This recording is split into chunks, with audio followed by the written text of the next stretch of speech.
yi li ñu xamle moom moo di nag ndox may jóge ca parc bu Djoudj moom moo leen yóbbee jafe-jafe yi nga xam ne ñu ngi koy dund yeneen i jafe-jafe ca diwaan bu Sédhiou foofee nag mu mel ni mënd ba nag ma nga leen sonal lool ba tax itam ay hectares yu bari nag daaj nay nax saay yoo xamante ni ñu ngi fa doon bay li nga xam ne moom moo di ceeb jàpp leen ne ab centrale électrique nag bu toll ci 300 mégawatts daañ ko amal ci weeru janvier atum 2023 foofee nga xam ne moom moo di ca Cap des Bûches li ni mel nag bu anto mbokk yi lépp lu ñeel wàllu njëgu courant bi nag dina wàññeeku bu baax a baax bi le projet itam ay ndaw yoo xamante ni ñu ngi nekk fi ci réew bu Sénégal te itam seen xam-xam màcc ci wàllu woowee daal nañ ci sopp seen yoxo ba mu bari lool daañu dem ca diwaan bu Touba fekk fa suñu ndaw la nga xam ne moom moo fa nekk wala boog équipe ba soxna Fatima maa ngi lay nuyu. Cheikh Diop fay naa la nuyu téléspectateur yu télévision Futurs Médias xibaaru màggal yi bokk na ca la gën a fës ñàkkum ndox mi ñu nemmeeku ci dëkku Cheikh Ahmadou Bamba Khadimu Rasoul ay gox yu bëri amuñu ndox bokk na ca la ko waral nee ñu coupure d'électricité maanaam dog-dogi courant ñetti fan a ngi nii ñuy dund li ni mel waa OFOR nag ñoom ñoo ne li nga xamante ne si moom mooy lu jëm ci ñeenti forage yooyu moom la mbir mi laa lu ci mën a am daañu dellu siwaat gën koo faram-fàcce beneen ponk mbokk yi muy woote yi nga xam ne dañuy daw ci biir dëkk yi taxi bokkaate wala clando jëwriñ bi ñu denk wàllu dem beeg dikk bi ñu nag la ñu bëgg rek mooy fexe ba gën koo yeesalaat lu toll wala bu lu ëpp 2 téeméer ci ay daamar yu juróom-ñetti place seeni caabi joxees na ko Ousmane Sonko moom ñaawlu dañu nga xam ne dañuy mbubboo turam bi di partem bi di Pastef ba noppi itam di jël ay kaddu yu tegginewul di ko teg ci ay kilifa diine mu ne kaddu yu xotti war ma yooyu ku ko wax bokkul ci ñoom mu amaloon ab tukkib nemmeeku moom njiital Pastef fii ci dëkk bi di Touba Mbacké Serigne Abdoul Aziz Mbacké Madialis Cheikh la bindkat la borom xam-xam la moo naka nekk sunu gan Cheikh Diop. jërëjëf mbokk yi yaatal gi léegi lay doon.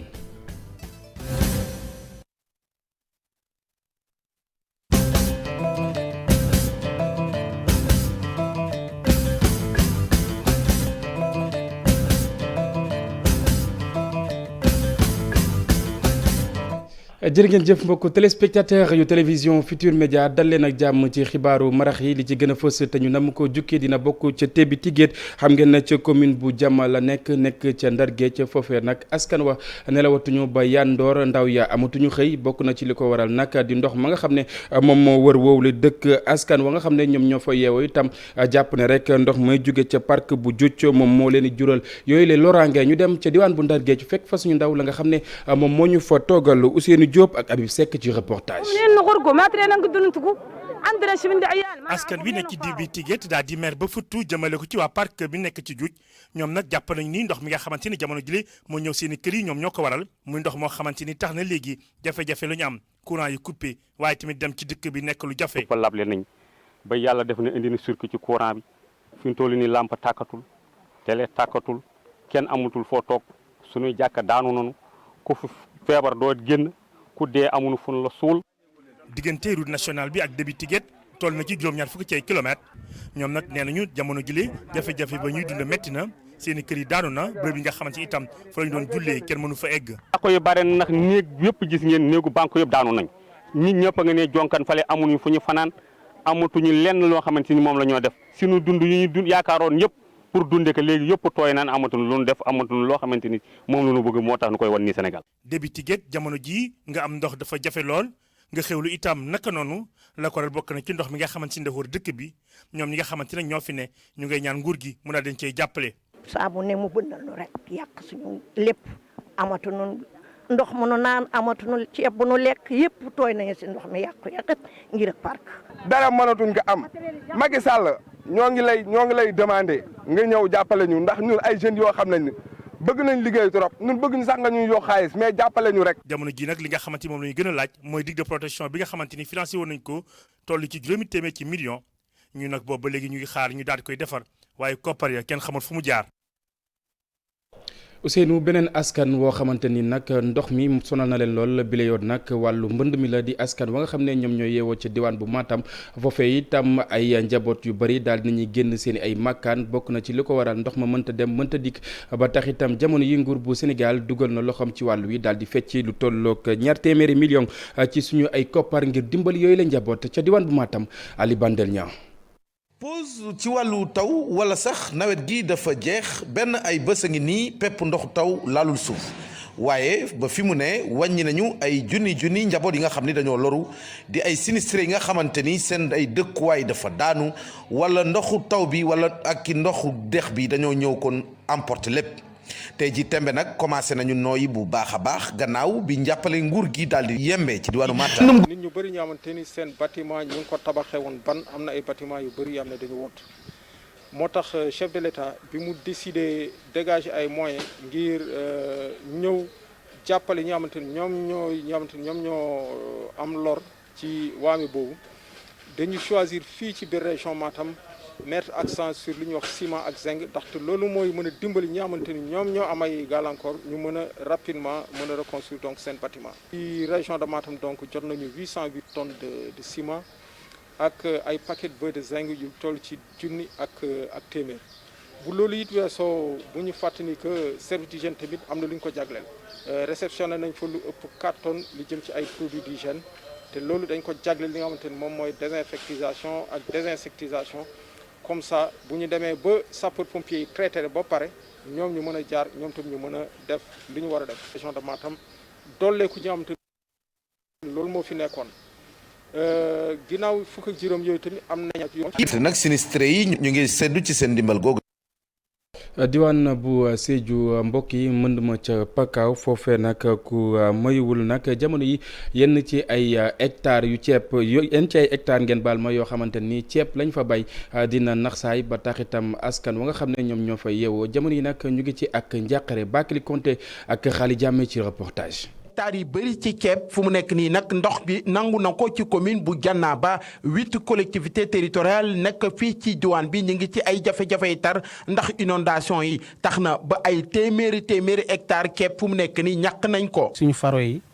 ndox yi jël nañu presque 60% lépp yàq nañu suñu culture yi fu ñu toll nii loolu kay dinañu indi jafe-jafe si dund bi loolu moo tax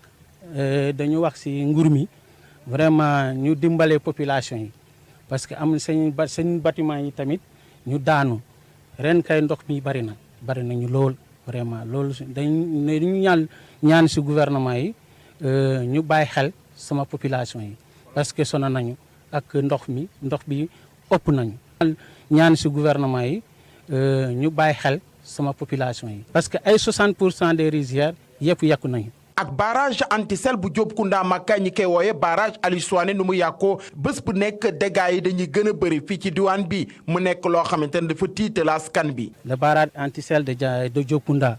c'est un barrage aussi qui est menacé. barrage Diopkounda Makka dafa menacé wu dafa yàqu loolu ba tax na ñiy ñaax gouvernement bi mu daal di réagir daal koy réhabiliter ci nu mu gën a gaawee ndax mu mun a jouer rôle bu ñu xamoon ci moom. au moins de réhabiliter ce barrage. pour que vraiment le barrage puisse jouer son rôle d'antan. autorités locales yi nag di ne bu fekkee nag récolte yi def nañ ko lépp loo xamante ne mun nañ ko dund ci at bi duñ ko mën a am ndax seen dund munu dépasser ñetti weer loolu nag tax na ba ñuy ñaax gouvernement bi mu daal di réagir su nu ma gën a gaawee pour génnee leen jafe-jafe yi ñuy dund.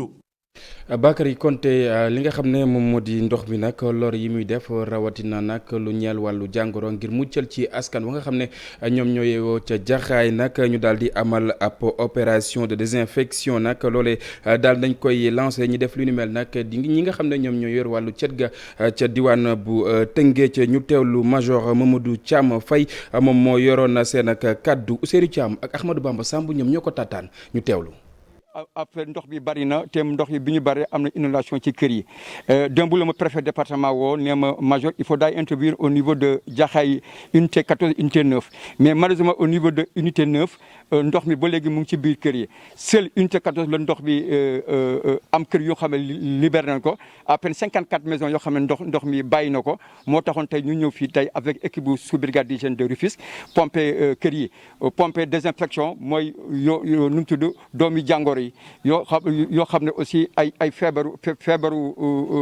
ndox mi ak kii parce que loolu la ñu wax les maladies hydriques ak gaal bi mooy wagay affaire yooyu yëpp ci ndox mi la jógee bi ñu aussi def nañ 54 mètres yoo xam ne dañu ko désinsectisation te loolu aussi kiiwul am na aussi benn équipe boo xam ne mooy rey doomu yooyu bi biir ndox mi mooy la délévation équipe boobu aussi ñëw na fii daf taxaw bu am solo pour rien que population bi revenir seen kër yi topp seen dund normal. ñu ñëw ci mbas mi ak tolluwaayam ci mim réew mbokk yi jàppale ne ni ki démb nag amul benn doomi aadama woo xamante ni daal dina ñàkk bakkanam ci Covid 19 fukk ak juróom-ñaar ci ay cas positif la ñu am juróom-ñetti ci ñoom nag di ay cas contact fukk yi di ay cas communautaire di ay doomi aadama yoo xamante ni am nañu mbas mi te xamuñu rek fan la ñu ko jëlee jàppale ni itam lu toll ko juróom-ñeent ci ay cas grave la ñu am jamono yi nag ñu ngi ca kër docteur ñuy saytu seen wàllu wér-gu-yaram. wàllu wér-gu-yaram googee nag la ñuy desandi ba tey li leen nag di ay koppar yoo xamante ni daal na koy ficci nag ngir daal di jàppale yenn ci ay askan wi ñoo xamante ni nag daañu dem ca dëkk bu sell wa di Touba loolee nag ay garab la yoo xamante ni saa yu leen soobee wala bokk ku yëg sa yaram loo xamante ni rek bokk ci nga dem daal di faju ci yenn ci ay point mu mel ni nag pharmacie régionale bu Diourbel nag daal dinay démarrer li nga xam ne moom moo di livraison bi maanaam séddale gi ni ki tey ji ci suba ñu teewlu Mahmadane Lo moom mooy pharmacien en chef bu pharmacie régionale ba nga xam ne moom moo nekk ca diwaan bu Njaareem Babacar Diouf moom moo taataan ay kàddoom. médicaux avancés yoo xam ne si dañ leen di installé exceptionnellement ci màggal gi parce que ku ne xam na ne nit ñi yokk nañ kon besoin yi dina yokk kon structure yi fi newoon xëy na duñ mën a dékku lépp ci loolu le ministère di defe ay points de prestation exceptionnels te ñun nag en tant que PNA point de prestation yooyu nga xam ne ëpp nañ 180 ñoom ñëpp ñun ñoo leen war a jox ay médicaments yoo xam ne si danañ fonctionner ci loolu lañ nekk fi mu ne nii ñuy wax hôpitaux yi ak centre de santé yëpp jël nañ seen dotation pour points médicaux avancés yi aussi ñoom dañ leen di defal ay kit yoo xam ne si dañuy dem ba Touba ñu distribuer leen ko yooyu itam kit yi pare na defar nañ ko ba teg ko sur à J-2 c'est-à-dire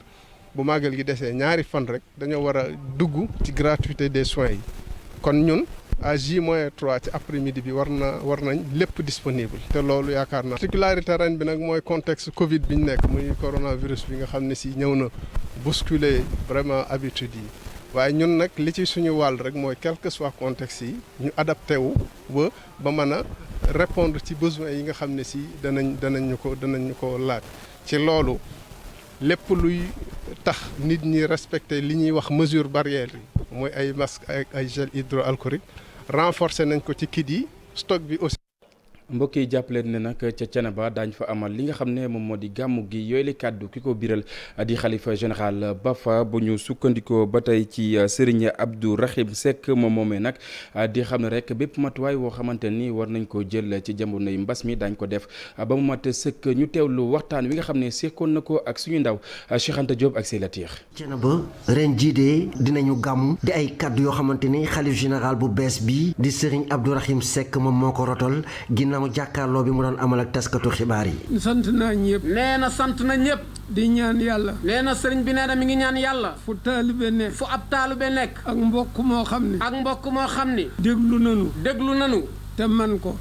woote nanu gàmmo gi. nañu wuy si. na ñëpp wuy si. nu sukkandiku nag. la Baye Saliou Mbacke waxoon. dafa daal di joxe ab ndigal. ne gàmmo gi. ni gàmmo gi. fu waay nekk. ña koy def. ku ko deful. demal ca ñooña. ànd ak ñoom. wettali leen. màggali woon. ku màggali woon. boo ñëwee it. te mu xaj fa. noo ngi lay woo nga gàmmu si ak ñun. ren jii gàmmu gi yemoo feebar bu tàbbi ci réew mi di coronavirus tax nag nee nañ daañu amal gàmmu gi waaye nag jël nañ ci ay matukaay yu am solo yoo xamante ni képp ku ñëw fii ci Thiénaba di nga wàccoog moom ngir ñu mën a xeex feebar bi. nee na nag li nga xamante ni moo ci di ay matukaay te nga xam ne suñuy kilifay réew jël nañ ko nee na sëriñ bi nee na mi ngi leen di jox ay ndigal yoo xam ne ndigal yu mu fonk la te bu sañoon kenn ku nekk ci yéen na ngeen ko jëfe te mooy masque yi na ngeen ko takk bu ngeen di ñëw Thiénaba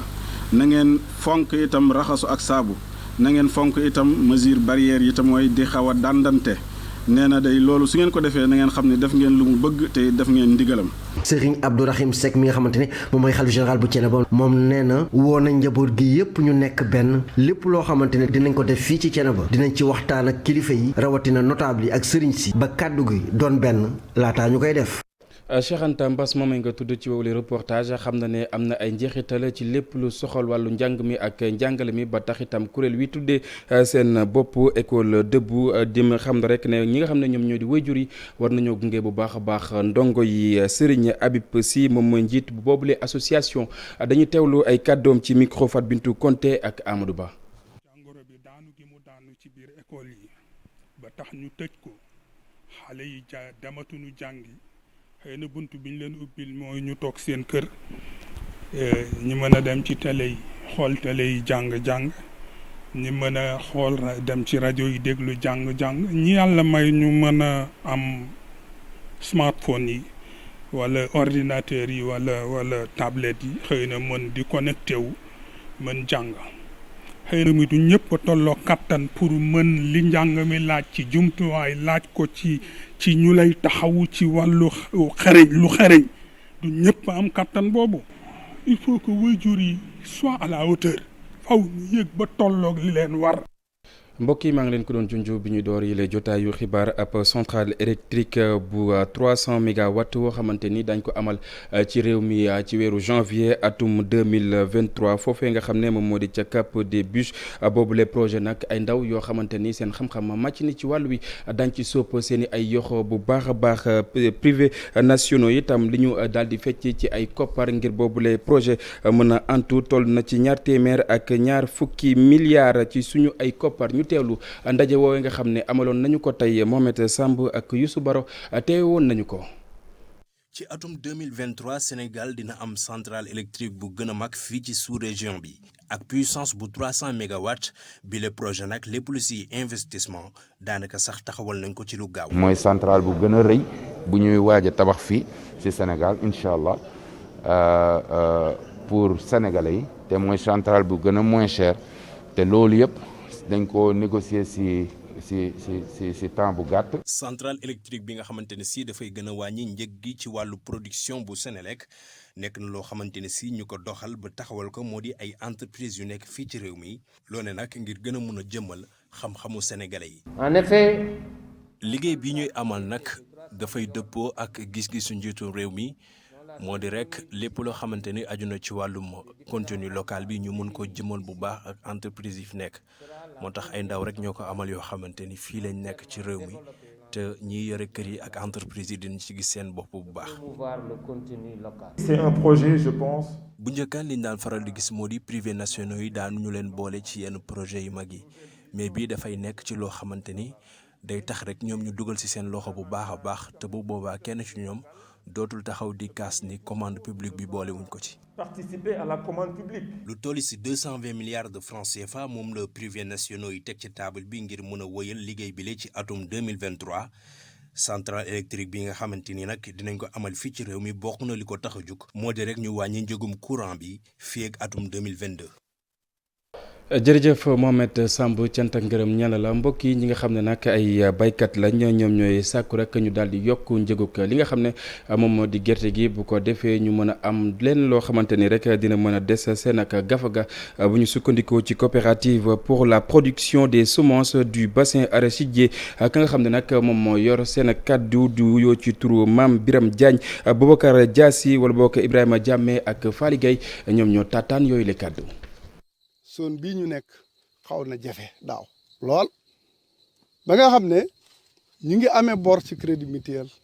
ñu ngi amee bor ci coopérative yi ñu ngi amee bor ci yeneen organisation yoo xam ne dañuy lebal baykat yi di liggéey ak ñoom ba CNCA suñu état dimbaliwut foofa fayal leen ko wala fayal ñu ko lii ñuy bay de am nañ ci yaakaar waaye du fay bor yi nag te kenn ku ne yaa ngi téye sa carnet de xaar ñu ne récolté nañ baykat yi dugaat ci coono ñu ngi ñaan président de la république ci xolam bu baax ak yaatalam ak dimbale bu muy defal baykat yi si boursier yëpp mu def ko ne ko góor gu mag a defee woon. ñun suñ sañoon prix gerte juróom fukk lay dalee jëm kaw ay 210 at mu jot te bu Chinois bi ñëwee man ko man gëwuma ko marché mondial yi ñuy wax nañ ko seetaat soation bi ñu ngi koy def mais man gëm naa ne luy lor baykat rek la soation jëndam gerte lor baykat rek huile yi ku man na liggéey ku manut ñu seet ñi man gerte gi dañ ko war a yokk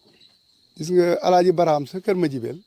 dafay wax ne moom balaa mooy gëm ne baykat yi ñu ngi ci tegee si yoon da ngay jaay kilo gerte am kilo ceeb. mbokk yi ñu àddu ci wàllu tàggat yaram rawatina nag lu ñeel wàllu basket ca diwaan bu Sikicoor foofee nag ndaw yi ay jafe-jafe la ñuy am lu jëm ci wàllu tàggat yi jumtuwaay ya nga xam ne itam war nañ koo jëfandikoo ngir tàggat seen yaram foofee itam ab jafe-jafe la bu ñu sukkandikoo ci Moustapha Gaye moom mooy directeur technique national bi ay kàddoom Boubacar Diassi ak Lamine Mandian la ko dénk ñu teewlu. Le problème, je le disais tantôt, toujours été de qualité. Le problème, je le disais tantôt aux stagiaires, c'est le départ massif des bons joueurs vers la capitale. C'est un peu ça qui plombe un peu le basket des régions, parce que les capacités infrastructures... mais comme yeneen région dañuy souffrir ci départ massif bi xale yi bu leen formé ba ñu xarañ région bi amul capacité bu absorber leen donc lu ci ëpp dañuy dem vers la grande capitale loolu moo sonal région yi en général. Mais je pense qu'il faut que nous jàpp ci aider les régions en infrastructure, aider les régions en surtout capacité d'absorption, surtout sur le plan éducation. Université yi gën a mën a am capacité pour yokk capacité pour mën a téye xale ci région yi. yombul mais il faut que ñëpp jàpp ci daal. ay équipe nationale moom li ciy jafe rek mooy xanaa dañuy am ñaari objectif yoo xam ne ànduwaay bi dafa jafe parce que da nga war a gagner 2021 ba pare da nga war a continuer pérenniser équipe bi maanaam yokk ci ay xale. Parce que chaque année war nañu yokk ay xale comme coach Cheikh Sarr laa commencé man ma eggale ko yokk doole ci ay xale pour mën a assurer la relève demain donc loolu mooy suñu objectif moo tax ñu convoqué déjà base locale du pour lu éphémère dañu bëgg am cette année une équipe nationale locale loo xam ne dañ koy liggéey tout le temps ba nga xam ne compétition bu jotee ñu utu ñi ci biti ñu ñëw moto bi. jërë ngeen jëf mbokk yi file la ñuy jaar daal di yëkkati wile jotaay rédaction bi di leen jox dig daje ci kanam tuuti Cheikh Tidiane Diawo noppi na ngir faram-fàccee xibaar yi ci kàllaamay tubaab lu ma loolee tam ñu bàyyi leen ngeen wéy ak programme télévision Futur Média jaa ngeen jëf.